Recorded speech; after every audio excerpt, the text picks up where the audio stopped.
The silence in the sub-basement of the Antwerp World Diamond Centre isn't just an absence of sound, it is a physical weight, pressurized and cold.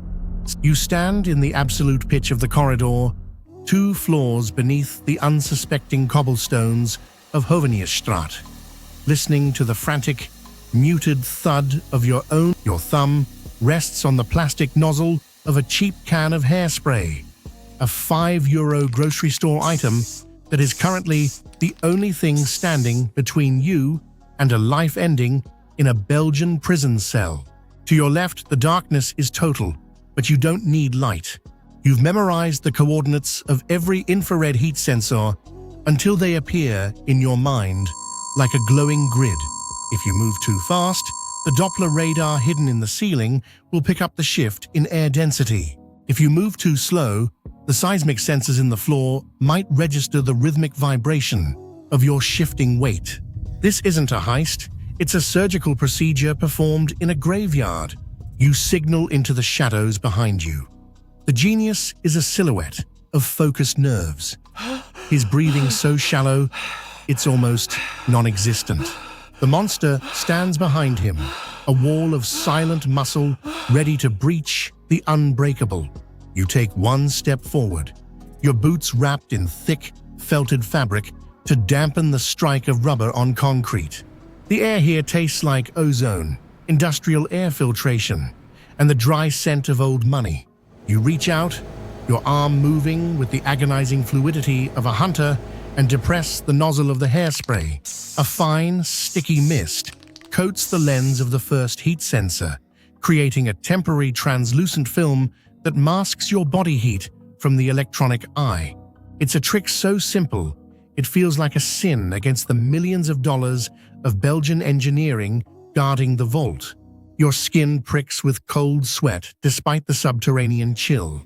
You can feel the magnetic pull of the 123 safety deposit boxes just a few yards away.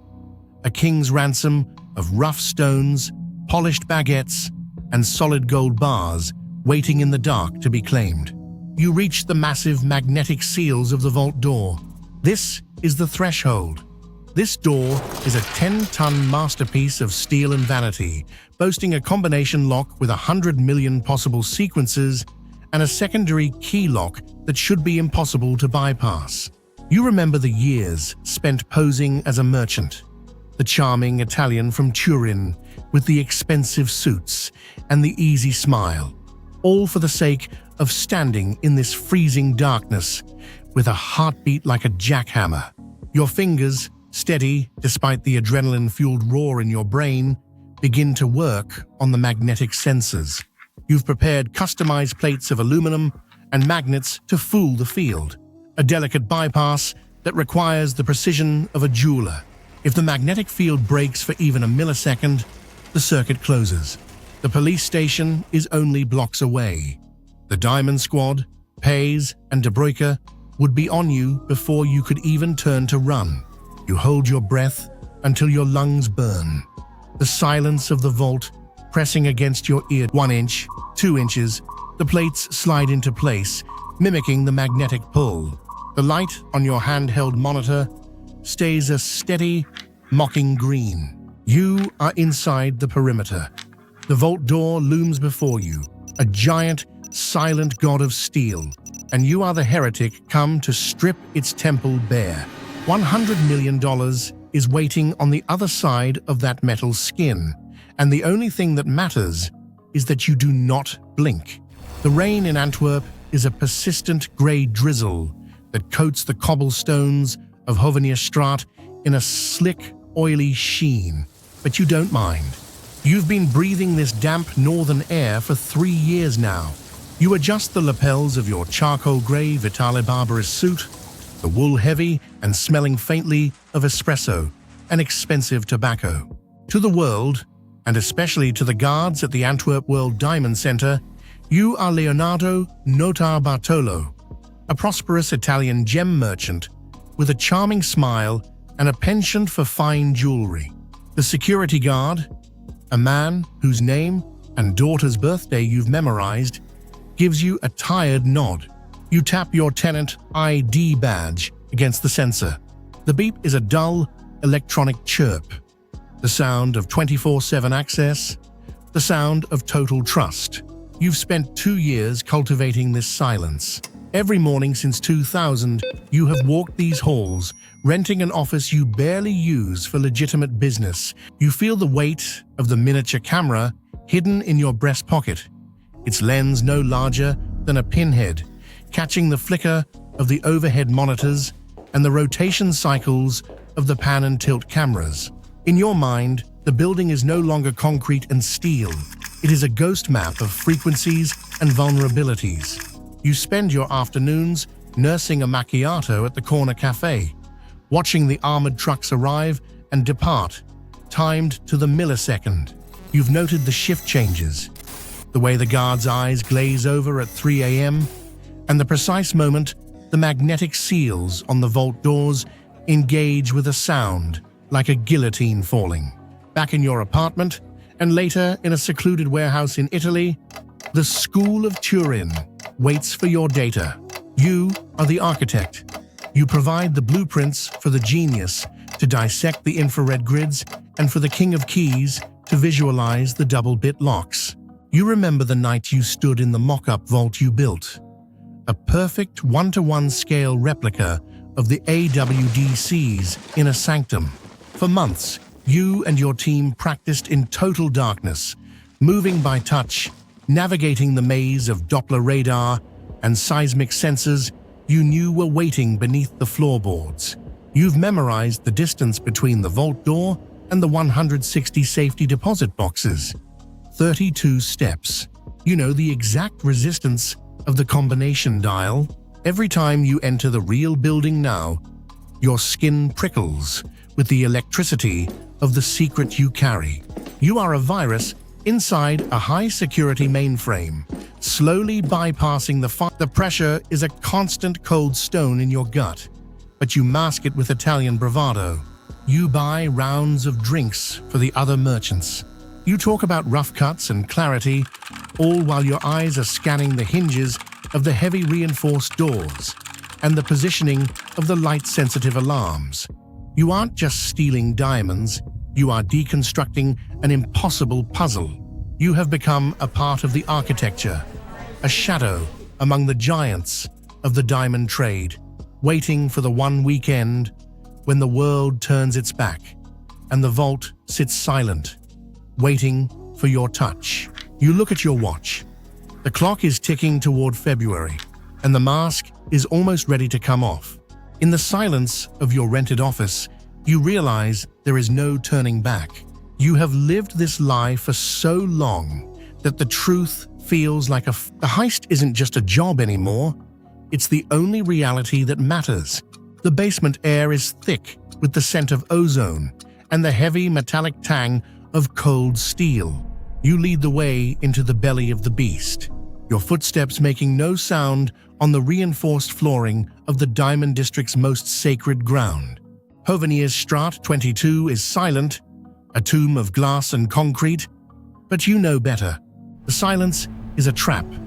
Behind you, the School of Turin moves like a single shadow, their breathing synchronized, their nerves hammered into iron.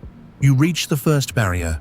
The genius steps forward, his face obscured by a dark mask, his hands steady as a surgeon's. He holds a custom-made aluminum bracket, a piece of engineering beauty designed to fool the magnetic field into thinking the door is still shut even as it swings wide. Your heart hammers against your ribs, a frantic bird in a cage, but your hands remain steady. One slip, 1 millimeter of separation between the magnets, and the silent alarm screams directly to the Diamond Squad's headquarters. The magnet, you exhale a ghost of a breath. Now comes the King of Keys.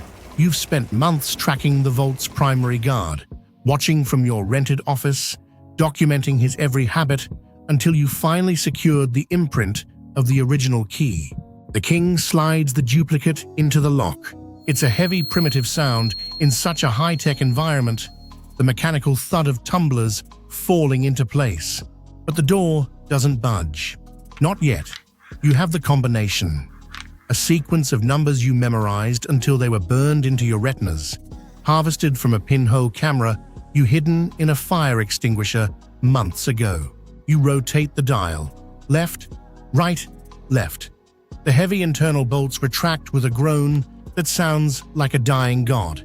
The door swings open, but the real nightmare begins now. You aren't just in a room. You are in a minefield of invisible energy. The infrared heat sensors are watching. You recall the hairspray in your pocket, a mundane canister of grocery store propellant that is now your most vital weapon. You step into the threshold and deliver a fine, calculated mist directly onto the sensor lenses.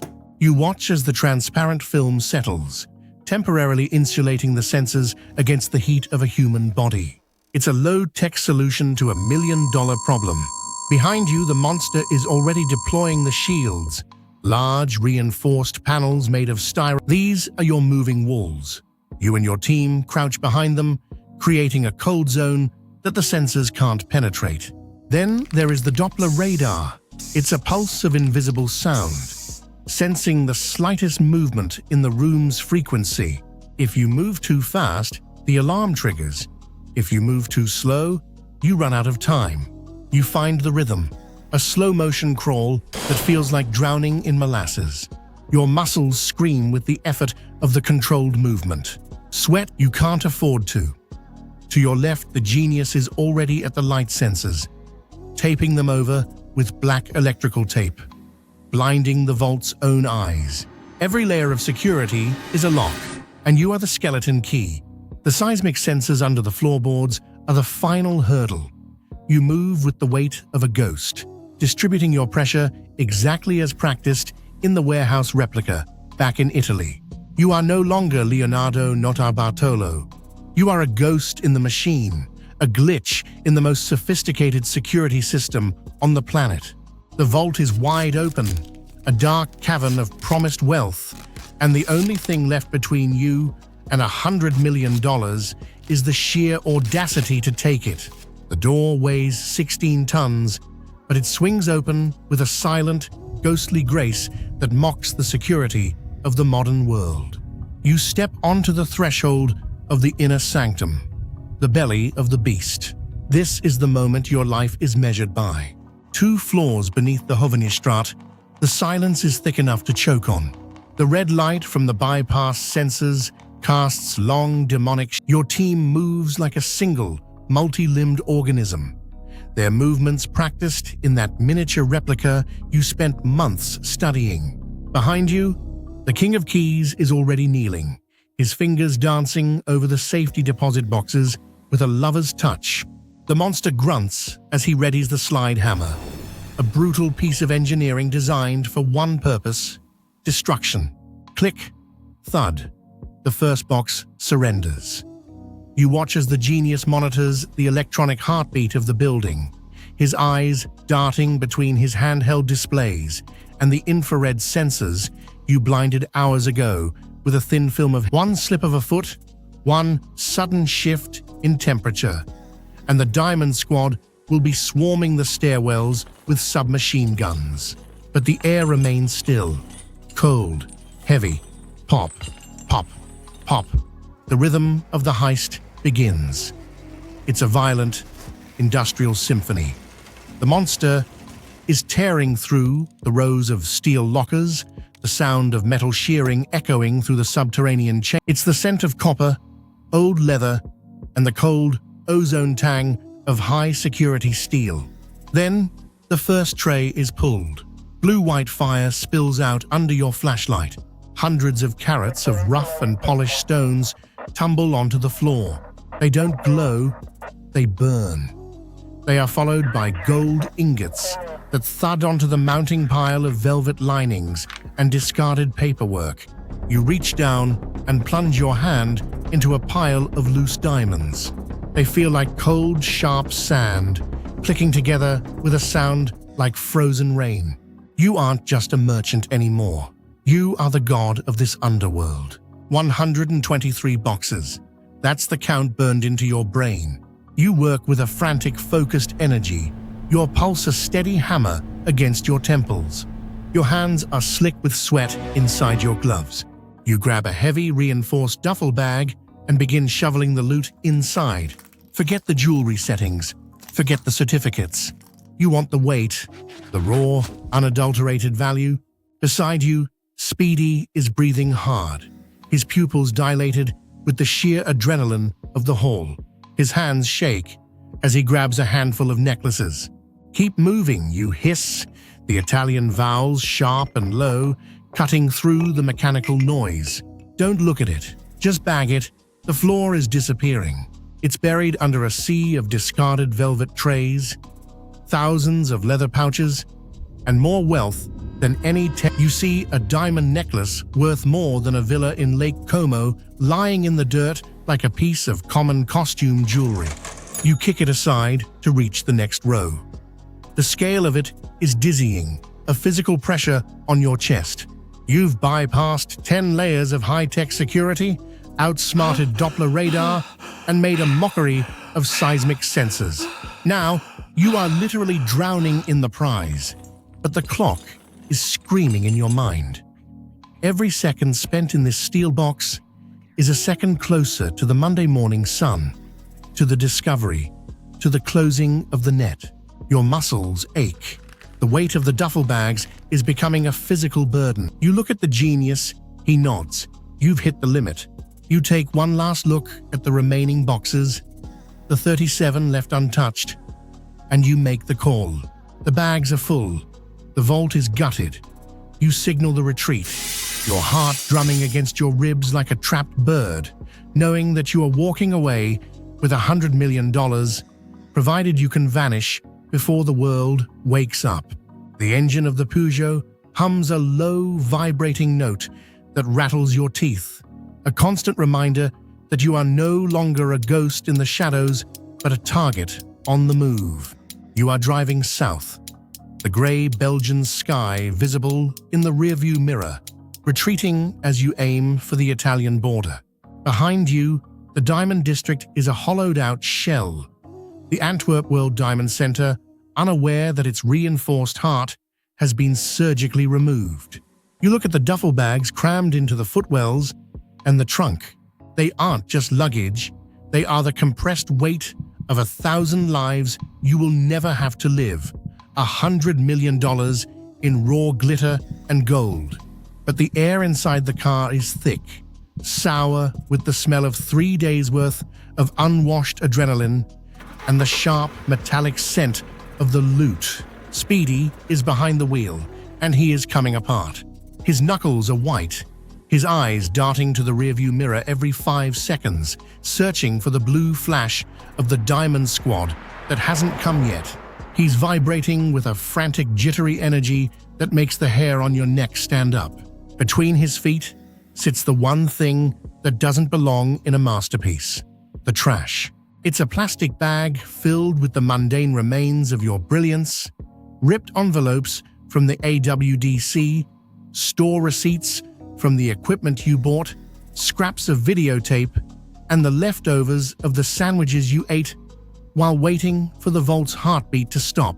The plan was simple: drive to a secluded spot, burn it all, and leave nothing but ash. You are the School of Turin. You don't leave a trail, but the fatigue is a lead blanket over your brain, and the panic radiating off Speedy is infectious.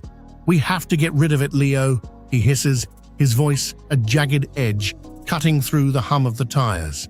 "Now, not later. It's bad luck. I can't breathe with this in the car." You tell him to wait, to find a proper place to burn it, but his hands are shaking on the wheel.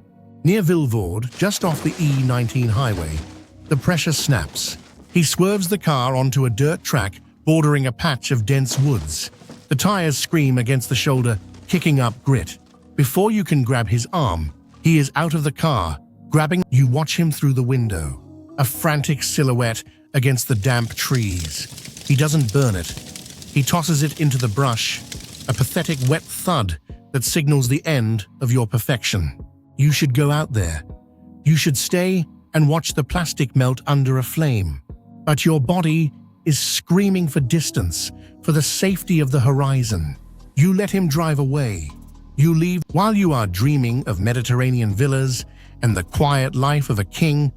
A retired grocery store owner named August Van Camp is waking up.